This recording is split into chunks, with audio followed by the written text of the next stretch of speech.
course, your grandfather was also in politics. He was a Liberal MP, as was your father. Your father later became a Labour MP.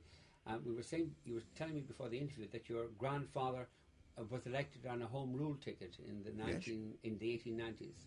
Yeah, 1892 he was elected. He'd been in the London County Council. He was a founder member in 1889, and then he was elected to Parliament in 1892 as a Home Ruler, beat a Conservative minister. And I mean, when I look at him, he's to the left of Tony Blair. He argued for the public ownership of the docks, which was done by a Liberal government. He argued for the public ownership of the telephone service, which was done by a Liberal government. And my father was exactly the same. He was elected in 1906. He supported the Irish cause.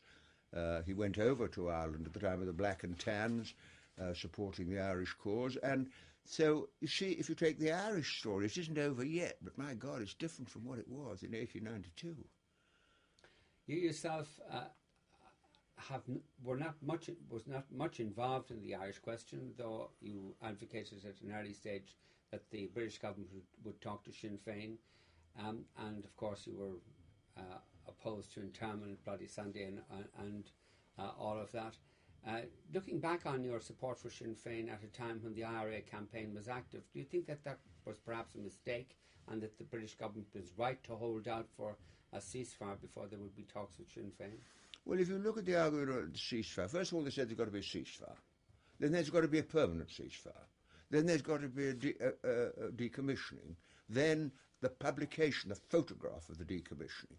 Now they've come up with new arguments because of the murder of this Sinn Féiner who was a police spy who got held up. I think you have to face the fact that they're a very strong body of opinion in the Republic, in the North, which is totally opposed to the idea that there should be equality of treatment between nationalists and Republicans, nationalists and unionists, and I think that's what you're up against, and you have to work away at it.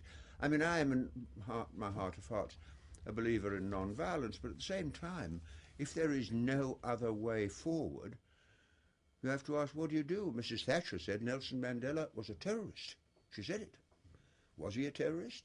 I spoke in Trafalgar Square in 1964 at the time of the Ravonia trial when he'd just been put in prison for life, and I was denounced as a supporter of terrorism. Next time I met him, he had a Nobel Peace Prize and was President of South Africa. What do you make of it? You see, I think you have to understand how history evolves. And of course I'm against violence. But then if you take the present situation, terrorism, I don't see any moral difference whatever between a stealth bomber and a suicide bomber. Both kill innocent people for political purposes. And I'm a believer in non-violence. I met Mr. Gandhi in 1931, and I've always been in my heart against